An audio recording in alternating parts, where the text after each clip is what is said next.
I believe in winning the battle against yourself. People say, why do you say that? Because there's a lot of things you can control. When you wake up, I talk about making your bed. Make your bed, make sure your house is clean, make sure you get your breakfast, make sure you shower, shave, whatever you're doing, control that. Don't hit the snooze button. All these things are very important. That's been told a lot of times. Why don't you hit the snooze button? Because you wake up already failing. You're already behind the power curve. So what happens when you hit the snooze button? You may not make your bed. You may not do your hair the way you want it. You may not pick the right clothes out in the morning time. And I go back to this real quick. Remember how you had a job interview for a job? We've had several of them in our lives. What did you do the night before that job, weeks before the job interview? You knew you had it. You prepared you had a bowl out for your oatmeal, your cereal, whatever you had in the morning time. Your coffee cup was out. Your clothes were laid out. You studied, you rehearsed, you were ready. You brought your best self. You were going to war with yourself because you wanted that interviewer to see your best self. You won. You got the job. After a few months in that job, you look around, I got the job. Start to back off. The clothes aren't out. You're not ready. Hitting the snooze button. You don't get up on time anymore. You realize that you can still have this job and not be your best self. The interview you is gone. Your job is gone. You have your job, but the interview you is gone. So winning the battle in the morning time is just that. It's that you wake up in the morning time and you own all this stuff, because once you leave your house, the world then gets at you. If you really want to become successful, you need to make sure that you are constantly going all in. 100% never commit to something that you're not all the way in. If you just do half effort or put a little bit of effort in whatsoever, you need to make sure that you're going all in and fully committing to whatever it is that you do. Because if you're putting in a lackadaisical effort or not any in effort at all, then it's going to definitely reflect on the finished product that you produce. And if you want to be successful, you're going to have to produce solid, good products that you put time and energy and effort into. But if you don't do any of that, then people are going to take note and realize that you don't have what it takes because you didn't put your all in all the time. And if you think that your time is being stretched too thin, you can never do two things halfway. You can only do one thing all the way. So if you think you're splitting up your time too much, go ahead and stop that and focus on what's truly important and focus on what you really want to do with your life. Whatever makes you truly happy is what you should be seeking every single day, making sure that you wake up in a good mood, excited to go out and do whatever you want because you are willing to give 110% to that activity, whatever the case may be. Other people may say that whatever you're doing is a waste of your energy, but once you become successful and look back at all the hard work and time and energy and effort poured into your craft, then you will see how great success is.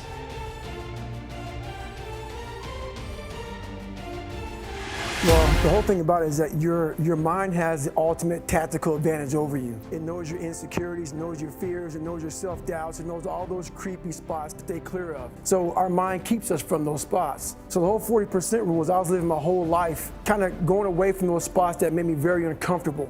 My mind was saying, you're not good here, you're not good there, more than half the time. So what happens is when you get in these situations where you need more, it's like a car. A car has a governor. So, some cars have governors on. It can go 130, but the governor's set for 92. So you're sitting there trying to race a Corvette. The Corvette flies by, but you're like, God, I wish this governor was off. Our brain has a governor also. Yeah. Whenever it gets to those fears, those insecurities, those issues that we haven't dealt with in life, the governor comes on and we can't go past that. Motivation is kindling. What it is I may motivate some people today for this 4 minutes I'm on TV. Oh my God, I'm gonna do this, I'm gonna do that. Great. But let's say it's real cold out in New York City. Let's say it's 30 degrees. You go outside, you get your gloves on, you go for a 5-mile run. Everything I said is gone. That's motivation. So my big thing was how I addressed that problem was I had to sit down. Each thing that is wrong with you has to be a focal point. You can't look at this gigantic list and say, I gotta change all this shit. My God, this is crazy. No, you take off the first one. I wanna be smarter. For me, that was my thing. I have to become more intelligent. I have such a severe learning disability, I can't retain shit. I had to now get that one thing and then strategize in that one problem. How can I do this? I'm not gonna learn like you. I'm not gonna learn like anybody else. How am I gonna figure this out? I realized, hang on a second, I'm not smart. How can I get past this? How can I get through this obstacle? I need to acquire this book 18 months in advance because it could take me 18 months to write down each page over and over again to then put it to memory. So when the question came up, I had written that question so many times down in that, on paper that I can recall, okay, page 71 was where I remember seeing this. And I can recall it that way. And that's how I did it. So you gotta strategize on each problem you have in life. Slowly break down that problem. Don't think about all the problems you have, just one at a time. And before you know it, you fix all these problems, but you cannot focus on all of them, just on the one thing at a time.